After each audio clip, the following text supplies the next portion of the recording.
Now we shall study the making of nationalism in Europe, second part.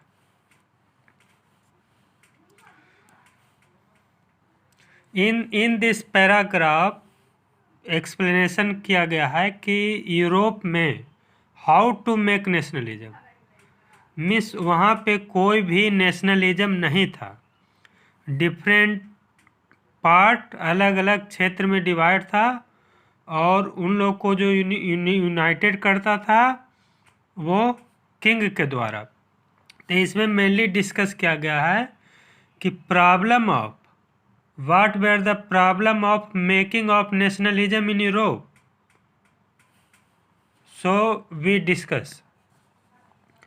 If you look at the map of 18th century Europe, you will find that there were no nation states we know them today. देखिए mid 19th century European map देखेंगे तो there were no any nation state, कोई भी nation state नहीं था जो हम लोग आजकल देखते हैं। What we know today as Germany, Italy and Switzerland were divided into kingdoms, duchies and cantons whose rulers had their autonomous territories. देखिए Germany, Italy, Switzerland are divided into different canton, state, kingdom. Means कोई भी independent territory नहीं था। Eastern and central Europe, eastern means Russia, central Europe and were other autocratic monarchies. आप देखेंगे तो रसिया में भी मोनार्क सिस्टम था, 1917 में रिवोल्ट हुआ। With in territories of beach lived diverse people, means लोग भी क्या थे, अलग अलग थे, कोई एक इतनी ग्रुप का नहीं थे। They did not see them self as sharing a collective identity और ए कॉमन कल्चर। जो लोगों को यूनाइटेड करता है कलेक्टिव आइडेंटिटी, जो हम लोग डिस्कस कर चुके हैं, एंड कॉमन कल्चर, वो नहीं था। Often they even spoke different language and belong to different ethnic groups, means people spoke different language of different region and also have their different ethnic means species, जनजाति।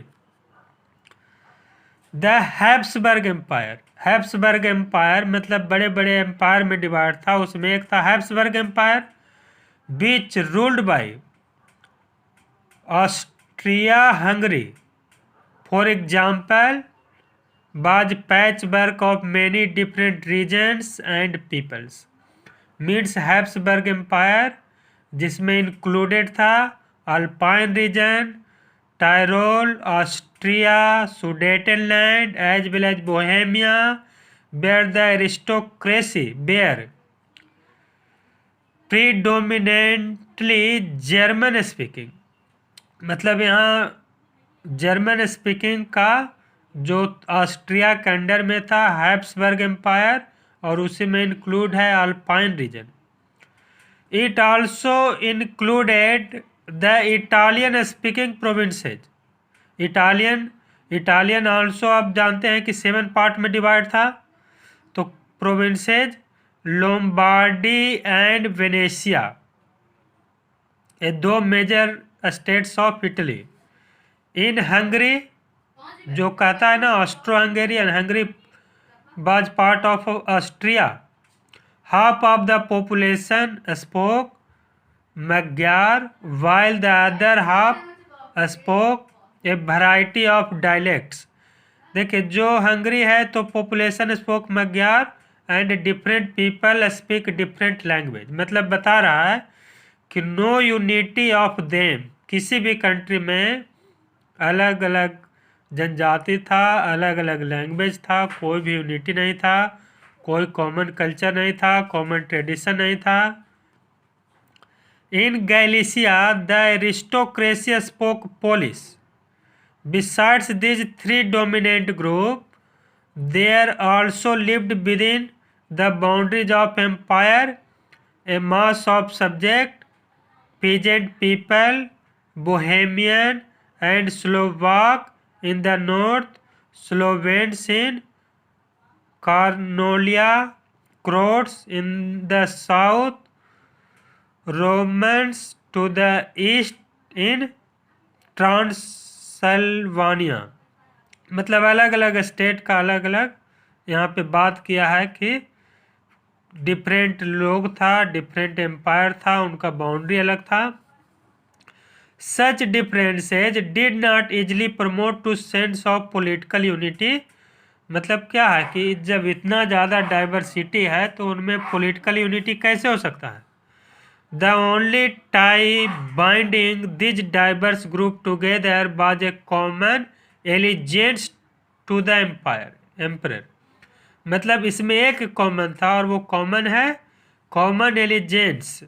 मतलब जो rulers था, जो emperor था, वो कॉमन था। तब यहाँ क्वेश्चन एराइज होता है कि how do be making nationalism in Europe, how did nationalism. First point है the aristocracy and the middle class. Means what were the role of aristocracy and new middle class to the making of nationalism in Europe. Aristocracy means powerful person of the society, also nobles, जो nobles होते हैं। New middle class का rising होगा किसके द्वारा, industrial revolution के द्वारा। तब हम लोग स्टडी करेंगे socially and politically A landed aristocracy was the dominant class on the continent. Means जो यूरोपियन कंटिनेंट का जो डोमिनेंट क्लास था, जो रूलर क्लास था, जो नोबल्स था, वो था aristocracy. The member of this class were united by a common way of life that cut across regional division। देखिए मेंबर ऑफ जो क्लास था नोबल का, अरिस्टोक्रेसी का, वो कॉमन वे, उन लोगों में कुछ कॉमन था जो लोग एरिस्टोक्रेसी से बिलोंग करते थे। कॉमन क्या था, they own states in the country side and also town houses. Country side में भी इनका एक अपना स्टेट्स था एंड टाउन में भी।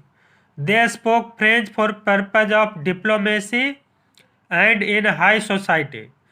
इनको लैंग्वेज फ्रेंच है क्योंकि ये क्या है, सिविलाइज सोसाइटी है और अपने आप को पावरफुल पर्सन कहते हैं, richer section of society. Their families often connected by ties of marriage. देखिए इसमें बताने का मतलब इसको ये है कि इसमें कुछ हम लोग कनेक्शन खोज रहे हैं। कनेक्शन क्या है कि कुछ कॉमन है, ऐसा नहीं है कि सारा चीज़ डाइवर्स है, कॉमन है। तो कॉमन किसमें, specially aristocracy. This powerful aristocracy was however numerically A small group. The majority of the population was made up of the peasantry.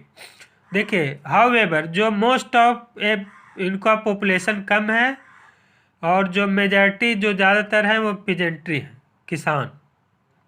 In the best the bulk of the land was formed by tenants and small owners, while the Eastern and Central Europe, the pattern of landholding was characterized by vast estates which were cultivated by serf। अब देखिए इन लोग एक प्रकार से आप compare land owner से कर सकते हैं और उस पर खेती कौन करेगा, जो स्मॉल पीजेंट्स है, लेबर्स है या सर्फ मतलब जो स्लेब उलेब हैं, वो लोग क्या करेंगे, लोग खेती में काम करते थे। Next new middle class. In the western, western means Britain, Britain का जो पार्ट है western Europe and parts of central Europe, growth of industrial production and trade meant to growth of towns and emergence of commercial classes whose existence was based on production for the market। देखिए western Europe हम लोग जानते हैं कि industrialisation जो सबसे पहले Britain में हुआ और इसके कारण क्या हुआ, growth of industrial production, industry का जब डेवलपमेंट हुआ तो उसमें क्या है, एक कॉमर्शियल क्लास आया, एक न्यू मिडिल क्लास आएगा। Industrialisation begin in England in the second half of the 18th century. Industrialisation हम लोग के सिलेबस में दिया हुआ है, आगे हम लोग इसके बारे में डिटेल से स्टडी करेंगे। But in France, parts of Germany, states, it occurred only during the 19th century. Means जो इंडस्ट्रियलाइजेशन ऑफ यूरोप है वो अलग अलग कंट्री का अलग अलग टाइमिंग है, वो सभी देश में एक साथ नहीं हुआ। In its wake new social groups came into being a working class population and middle classes made up of industrialist, businessman, professional. देखिए इंडस्ट्रियल रिवॉल्यूशन के बाद दो क्लास बना, एक क्लास बनेगा इंडस्ट्रियल वर्कर जो कंपनी में काम करने वाले हैं, एंड सेकंड क्लास जो इंडस्ट्रियलिस्ट हैं, बिजनेसमैन हैं, प्रोफेशनल हैं। In central and eastern Europe means Russia, this group were smaller in number till late 19th century. लेकिन जैसे रसिया रिवॉल्यूशन नेक्स्ट जो आप लोग 9th क्लास में पढ़े हैं वो क्या है, लिखा है ना कि स्मॉलर इन नंबर, उसमें संख्या बहुत कम था क्योंकि ज़्यादा लोग क्या थे, एग्रीकल्चर पे बेस्ड थे। It was among the educated liberal middle classes that ideas of national unity following the abolition of aristocratic privilege gained popularity. मिस है ना कि जो नेपोलियन है, रिफॉर्म्स ऑफ नेपोलियन, जो एरिस्टोक्रेसी हटाया, जो प्रिविलेज बेस्ड डाउन जो बर्थ था, और बहुत सारा जो रिफॉर्म किया। What did liberal nationalism stand for. थोड़ा सा वीडियो को शॉर्टकट करने का प्रयास करेंगे, नहीं तो बहुत लंबा बन जाएगा। देखिए liberal we also study in class 9th about liberal. तो इसमें एक टॉपिक का मतलब ये है कि what were the contribution of liberal nationalist to making nationalism in Europe. तो हम लोग लिबरल का समझेंगे क्या मतलब है। The term liberalism drives from the Latin root liber meaning free. देखिए liberal means free, bounded by free. जो फ्रेंच रिवॉल्यूशन हुआ था वो लिबरल मूवमेंट था। For new middle classes liberalism stood for freedom for the individual and equality and all equality before the law. Liberal हम लोग देखिए जानते हैं, लिबरल कहता है कि पहले पर्सन है इसके बाद स्टेट है। स्टेट बना है पर्सन के लिए, पर्सन नहीं है स्टेट के लिए। इसीलिए किसी पर्सन के इंटरनल मामले में स्टेट को राइट नहीं है कि वो इंटरफेयर करे। मिस पूरी तरीके से इंडिपेंडेंट का बात करता है। और ये लोग जो लिबरल है स्पेशली इंडस्ट्रियलिस्ट क्लास है, ज़्यादातर लोग बिजनेसमैन हैं, और उन लोग का डिमांड है कि जो स्टेट है, गवर्नमेंट है, वो इंटरफेयर नहीं करेगा। Politically it emphasised the concept of government by consent. Means जो गवर्नमेंट होगा based on elected representative. Since French revolution liberalism had stood for the end of autocracy and clerical privilege. देखिए French revolution जो था वो liberal movement था, और जो Russian revolution था वो सोशलिस्ट रिवॉल्यूशन था। क्लास 9th में दिया हुआ है। और वह यहीं पे बात कर रहा है कि वो इंड ऑटोक्रेसी को इंड किया।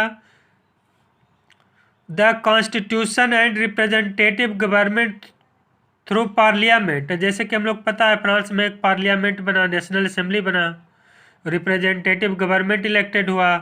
19th century liberal also stress the inviolably of private property, और प्राइवेट प्रॉपर्टी का भी सपोर्टर है क्योंकि सब बिजनेसमैन है। इक्वालिटी बिफोर लॉ, देखिए अब इसका बता रहा है लिमिटेशन ऑफ लिबरल। तो क्या कह रहा है कि not necessary stand for universal suffrage, मतलब क्या है कि यूनिवर्सल सफरेज नहीं है, सबको वोट का अधिकार नहीं मिलेगा। फ्रेंच रिवॉल्यूशन में आपको याद होगा active citizen and passive citizen. Vote कौन देगा? जो प्रॉपर्टी ऑनर्स है, जो गवर्नमेंट को टैक्स देता है। First political experiment in liberal democracy, the right to vote and get elected was granted exclusively to property owning man. वही चीज़ है कि प्रॉपर्टी जिसके पास है वही इलेक्टेड करेगा।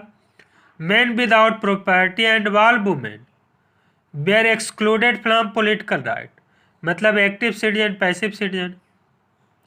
Only for a brief period of under the Jacobin, जो था ना रीजन ऑफ टेरर, रॉब्सवेयर, जिसमें वोटिंग राइट सबको दिया था लेकिन फीमेल को वहां भी नहीं दिया था, only adult mail.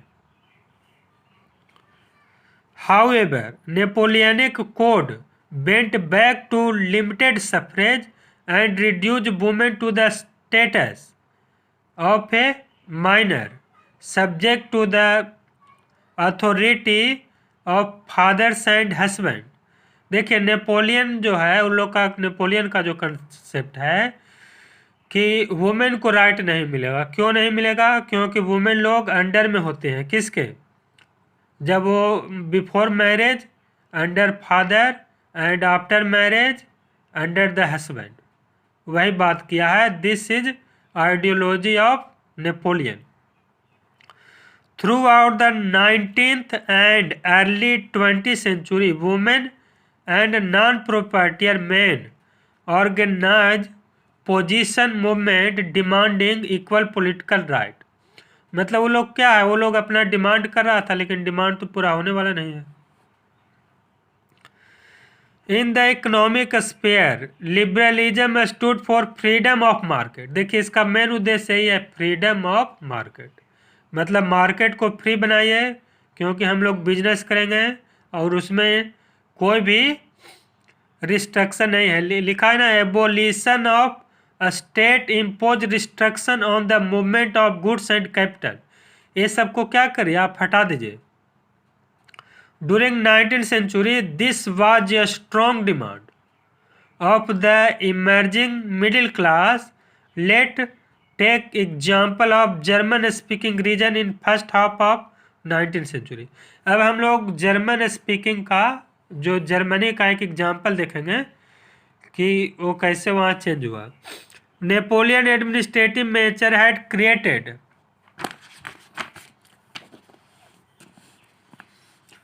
Out of countries small principalities a confederation of 39 state. देखिए जो नेपोलियन था, जर्मन को अपने अधिकार में लेने के बाद जो जर्मनी 300 पार्ट में था तो एक बनाया था राइन कन्फेडरेशन, कन्फेडरेशन ऑफ राइन, और उसको 39 स्टेट में बांटा था। वही चीज़ दिया हुआ है। ईच ऑफ दिज, अब हम इसमें देखेंगे कितना ज़्यादा डाइवर्सिटी था।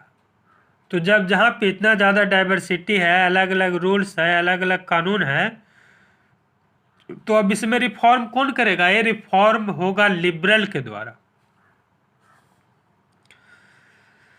इट्स ओन करेंसी, देखिए 39 स्टेट्स है, सबका अलग अलग करेंसी, वेट, मेजर, सब चीज़ अलग अलग है। Merchant travelling in 1833 from Hamburg to Nuremberg to sell his goods would have had to pass through 11 custom barriers and pay a custom duty of about 5% at each one of them. देखिए लिखा है ना कि 1833 में ऐसा स्थिति था कि यदि कोई मर्चेंट हैप्सबर्ग से न्यूरेमबर्ग में जा रहा है तो उसको 11 कस्टम बैरियर पार करना पड़ेगा। मतलब कस्टम बैरियर जैसे है ना, एक स्टेट से दूसरे स्टेट में जाने के बाद जो कस्टम ड्यूटी लगता है, सीमा शुल्क, और 11 जगह उसको पे करना पड़ेगा और हर जगह उसको 5% देना है। तो ऐसे में फ्री ट्रेड का कोई भी गुंजाइश नहीं है। ड्यूटीज मतलब tax. Duties were often levied according to weight and measurement. और सेकंड कंडीशन है कि जो टैक्स भी है वो किस पे बेस्ड था, वेट एंड मेजरमेंट। और नेक्स्ट पैराग्राफ में बात किया है कि अलग अलग रीजन का अलग अलग वेट है और अलग अलग मेजरमेंट है, कोई भी यूनिफॉर्म नहीं है। देखिए लिखा है ना, each region had its own system of weight and measures. हर जगह का सिस्टम अलग अलग है। एक एग्जाम्पल दिया हुआ है ऑयल। एलए का क्या है, ell stood different length of different region. देखिए Frankfurt would get you 54.7 centimetre. यदि फ्रैंकफर्ट में आप एलए का जो यूनिट है इतना है। मींज में जाएंगे तो 55.1 सेंटीमीटर हो गया। न्यूरेमबर्ग में है 65.6 सेंटीमीटर है। फ्राइबर्ग में 53.5 सेंटीमीटर है। तो यहाँ पे इतना ज़्यादा क्या है, ऑब्स्टेकल है। ऑब्स्टेकल है मतलब क्या है, रुकावट है ट्रेड में। अब इसी को रिफॉर्म होगा, economic reform in Germany. Obstacle to economic exchange and growth by new commercial class who urge for creation of unified economic territory along and hinder movement of goods, people and capital। मतलब लोग demand कर रहे हैं कि हम लोग का जो कैपिटल है, पूंजी, इसके बाद कैपिटल हो गया, ट्रेड हो गया, उसमें क्या है, कोई भी हिंडर्स नहीं होगा, रुकावट नहीं होना चाहिए। एक इम्पॉर्टेंट क्वेश्चन आता है, हमेशा पूछता है कि what do you mean by custom union या Zollverein. In 1834 a custom union और Zollverein was form the initiative of Prussia and joined by most of the German state. मतलब जो 39 जर्मन स्टेट्स है ज़्यादातर क्या किया, ज्वाइन कर लिया। The union means custom union abolish tariff barriers. पहला रिफॉर्म है, जितना भी टैरिफ बैरियर था, सीमा शुल्क था, सब खत्म कर दिया। Reduce the number of currencies. जो नंबर ऑफ करेंसी 30 था वहाँ पे 2 करेंसी कर दिया। And creation of